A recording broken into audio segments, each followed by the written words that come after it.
आज हम लोग आवर्त सारणी के बारे में कुछ विशेष जानकारी हासिल करेंगे।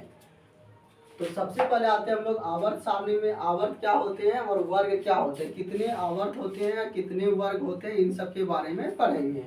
तो ये आवर्त सारणी है। आवर्त सारणी में इधर एस ब्लॉक होता है, इधर पी ब्लॉक होता है दाएं साइड, उसके बाद ये डी ब्लॉक, नीचे एफ ब्लॉक। तो यहाँ से मालूम चला कि आवर्त सारणी में 4 ब्लॉक होते हैं। कौन कौन? S P D F. उसके बाद हम लोग आएंगे, ये जो लाइन है, पहली लाइन ऐसे करके 1 2 3 4 5 6 7। तो आवर्त सारणी में 7 आवर्त होते हैं। इस तरह से 7 बना हुआ है, 1 2 3 4 5 6 7। तो 7 आवर्त होते हैं। और वर्ग कितने होते हैं? वर्ग इधर चलेंगे हम लोग बाएं से दाएं साइड।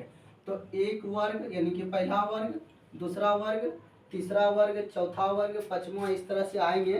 तो टोटल वर्ग की संख्या 18 हो गया।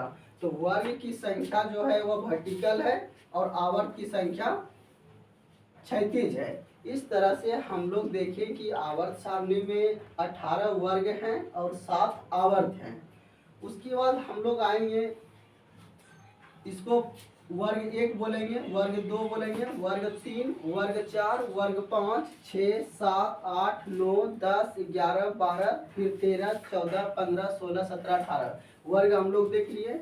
आवर्त नीचे आएंगे, पहला आवर्त, दूसरा आवर्त, तीसरा आवर्त, चौथा आवर्त, पंचम आवर्त, षष्ठ आवर्त, ये 7वां आवर्त हो गया। उसके बाद हम लोग देखेंगे कि ये जो है एस ब्लॉक, एस ब्लॉक में 2 वर्ग होता है। वर्ग 1 और वर्ग 2 को हम लोग किसमें रखते हैं? एस ब्लॉक में।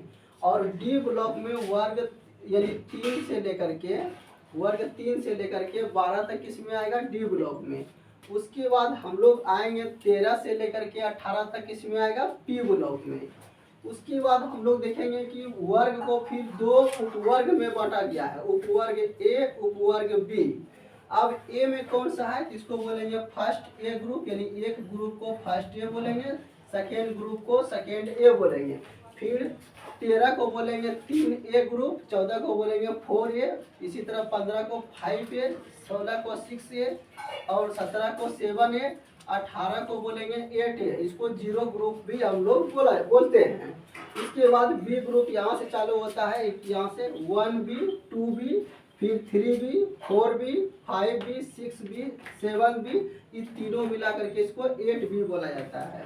उसके बाद हम लोग आएंगे पहले यानी कि ग्रुप जो का जो तत्व है, पहले ग्रुप का जो तत्व है hydrogen, lithium, sodium, potassium, rubidium और ये सीजियम और फ्रांसियम, ये पहले ग्रुप के तत्व को हम लोग क्षारीय धातु बोलते हैं। अगर यदि क्वेश्चन है कि क्षारीय धातु किस वर्ग में रखते हैं, तो ग्रुप वर्ग 1 में। किसमें? वर्ग 1 में या ग्रुप 1 में। उसके बाद हम लोग आएंगे वर्ग 2। वर्ग 2 में कौन से धातु को रखते हैं? क्षारीय मृदा धातु को। तो क्षारीय धातु को वर्ग ए में, क्षारीय मृदा धातु को वर्ग 2 में रखते हैं। उसके बाद हम लोग आएंगे वर्ग 18 या वर्ग 0 में अक्रिय गैस या उत्कृष्ट गैस को रखते हैं। उसके बाद हम लोग आएंगे 17, यानी कि 17वें ग्रुप को क्या बोलते हैं? Hydrogen group. 17वें वर्ग को हम लोग हाइड्रोजन ग्रुप बोलते हैं। उसी प्रकार 16वें ग्रुप के तत्व को हम लोग क्या बोलेंगे? चाल्कोजन ग्रुप बोलेंगे। तो इस तरह से हमने देखा कि वर्ग 18 के तत्व को अक्रिय गैस या उत्कृष्ट गैस, वर्ग 17 के तत्व को हाइड्रोजन ग्रुप और वर्ग 16 के तत्व को चाल्कोजन ग्रुप। उसके बाद वर्ग 11 के तत्व को मुद्रा धातु, इससे मुद्रा बनता है, ये रुपया पैसा। इस तरह से हमने देखा ग्रुप के बारे में, कौन से ग्रुप की क्या विशेषताएं हैं। उसके बाद हम लोग आएंगे आवर्त सारणी में ऊपर से नीचे आने पर, आवर्त सारणी में ऊपर से अगर नीचे आएंगे तो धात्विक गुण बढ़ता है। मतलब ऊपर से नीचे आने पर धातु का गुण बढ़ता है। इससे ज़्यादा ये धात्विक गुण होगा, इससे ज़्यादा इसमें होगा। तो धात्विक गुण ऊपर से नीचे आने पर बढ़ता है। परमाणु का आकार क्या होता है? बढ़ता है। मान लीजिए कोई परमाणु पर इतना सा था, तो नीचे आने पर यह बढ़ जाता है। नीचे आने पर परमाणु का आकार बढ़ेगा, विद्युत ऋणात्मकता घटती है। मतलब क्या होता है कि इलेक्ट्रॉन दान करने की प्रवृत्ति बढ़ती है और विद्युत ऋणात्मकता घटती है। उसके बाद धातु की क्रियाशीलता बढ़ती है। आयनन ऊर्जा क्या होता है, घटती है। अगर यदि हम लोग ऊपर से नीचे आएंगे तो आयनन ऊर्जा घटेगा।